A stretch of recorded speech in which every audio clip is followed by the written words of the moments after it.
Good morning students. बेटे आज का हमारा विषय है भाषा, लिपि, व्याकरण और हिंदी।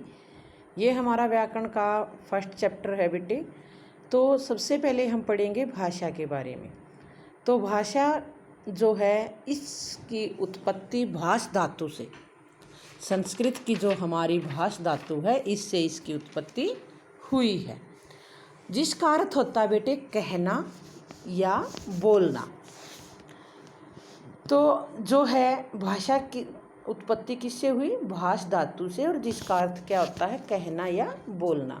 अब भाषा की परिभाषा पूछें आपसे तो भाषा वह साधन है जिसके द्वारा हम अपने मन के भावों और विचारों को दूसरों के सामने बोलकर या लिखकर प्रकट करते हैं, उसे हम क्या कहते हैं? भाषा कहते हैं। मनुष्य के मुख से जो ध्वनियाँ, सार्थक ध्वनियाँ निकलती हैं वो हमारी सारी की सारी भाषा कहलाती हैं। भाषा की जो ध्वनियाँ हैं अर्थपूर्ण शब्दों का निर्माण करती हैं, जिनकी सहायता से हम वाक्यों का निर्माण कर सकते हैं। अब भाषा जो है मनुष्य जो है बोलकर ही नहीं, लिखकर भी जो है अपने विचार दूसरों तक पहुंचाता है।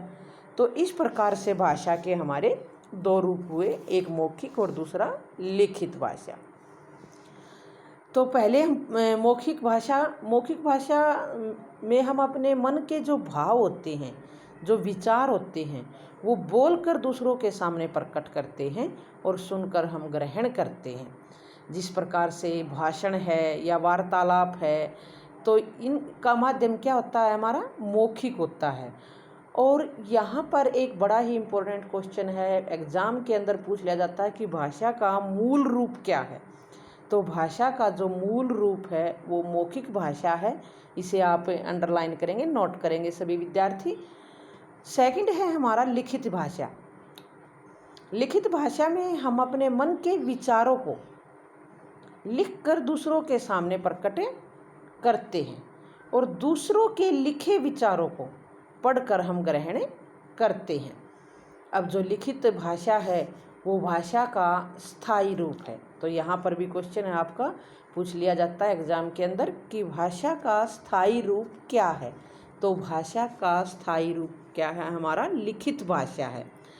जो लिखित भाषा है बेटे, इसको हम लंबे समय तक जो है सुरक्षित रख सकते हैं और एक पीढ़ी के ज्ञान का प्रयोग दूसरी पीढ़ी जो है कर सकती है।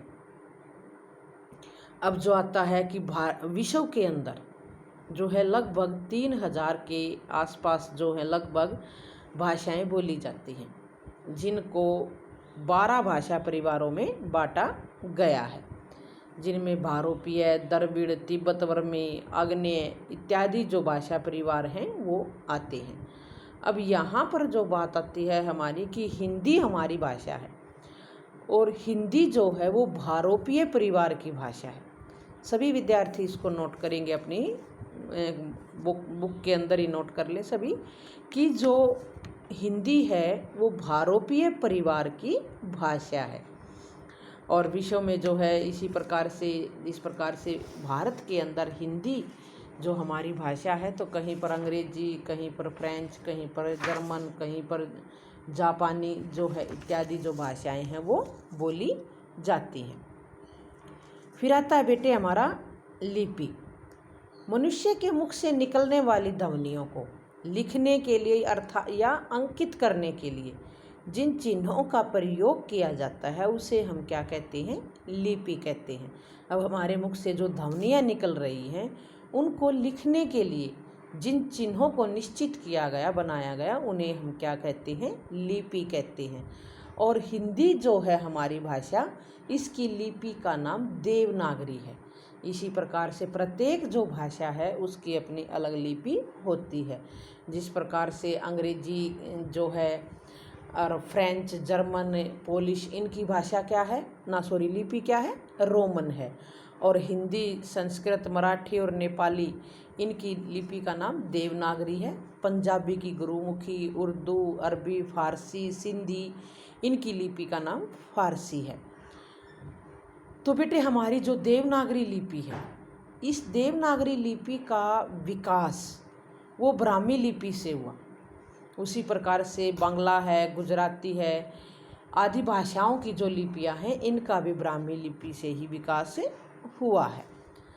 अब देवनागरी जो लिपि की विशेषताएं होती हैं, देवनागरी जो लिपि होती बेटी ये हमारी एक वैज्ञानिक लिपि है।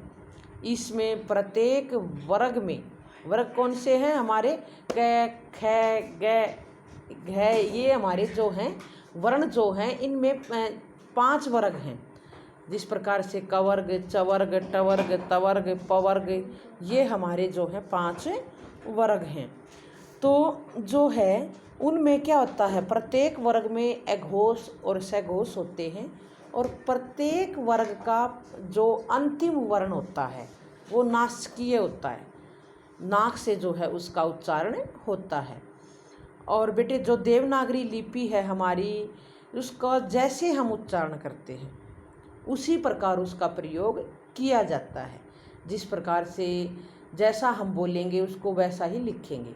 जिस प्रकार अंग्रेजी में हम लिखते तो हम क्या है, KNIFE, अगर हम इसका उच्चारण करें तो ये कनाइफ होगा, मगर क्या होता है, ये नाइफ होता है, NIFE। इसमें क्या है, इसके अंदर हमारा साइलेंट है।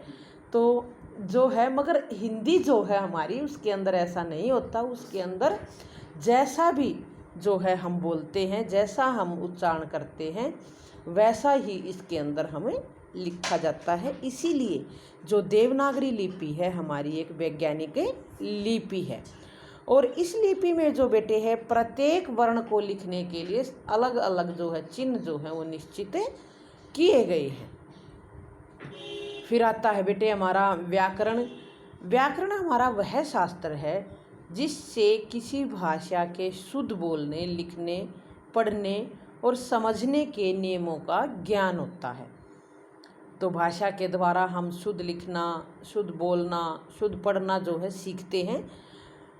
भाषा जो है कि एक व्यवस्था होती है बेटे, और भाषा के विभिन्न अंग परस्पर नियमबद्ध होते हैं। उन नियमों के अंदर जो है वो बंधे होते हैं। और प्रत्येक जो भाषा का अपना व्याकरण होता है, व्याकरण भाषा को व्यवस्थित जो रूप है वो प्रदान करता है। इसी से भाषा का मानक रूप जो है वो स्थिर होता है। तो आज बेटा हम इतना ही करेंगे। नेक्स्ट जो है आगे का चैप्टर हम नेक्स्ट वीडियो में करेंगे। तो सभी स्टूडेंट्स यहाँ तक चैप्टर को अच्छी प्रकार से रीड करेंगे और याद करेंगे।